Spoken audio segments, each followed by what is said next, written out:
Welcome back to Live at 4. Time now for Money Monday. It is important to make sure your loved ones are financially ready should something tragic happen. Brad Allen is here with us with the uncomfortable questions you should be asking yourself when it comes to life insurance.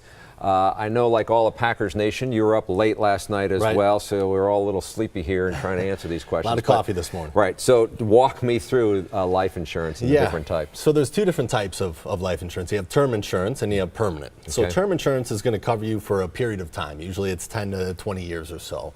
Once that term is up, you're going to see a rise in the premium. You have two options. You can either get rid of it or you can renew it. A lot of people use term insurance for when they have small kids at home until they get into college or leave the house, or if they have a mortgage, they have some debt, they want to make sure if something happens to them, they can pay that debt off. A lot of people will, get rid of that maybe in retirement. So how do you find out what's best for you?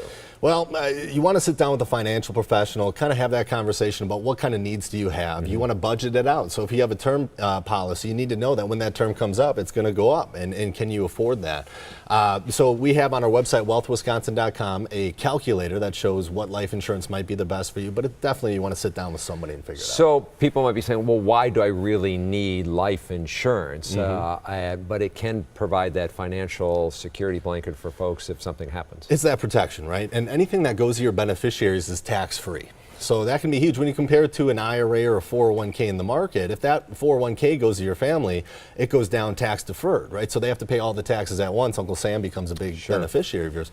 A tax-free benefit from a life insurance policy can cover a lot more for a longer period of time. So it's a big step for folks to buy life insurance, and that's something you should do quickly or, just a lark here. So what do you need to know? What should I consider when I'm buying life insurance? Well, the big thing is you want to look at what is your coverage that you need. The average, they say, is 10 to 15 times your annual salary is what you should go for. The problem is most United States Americans have 3.5 years in life insurance coverage.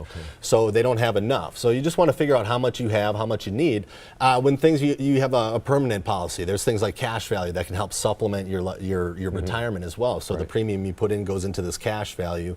You can take that out along the way as well. So a lot of things to think about. You want to sit down with just somebody that can walk you through which one's going to be best for your family. And if you start young enough, earlier enough, you're going to pay a lower fee than if you wait till you're 40. Especially if you get a permanent policy, that's a forever policy, right? So it's not going to, you don't have to renew it. It's not going to go up in premium. All right.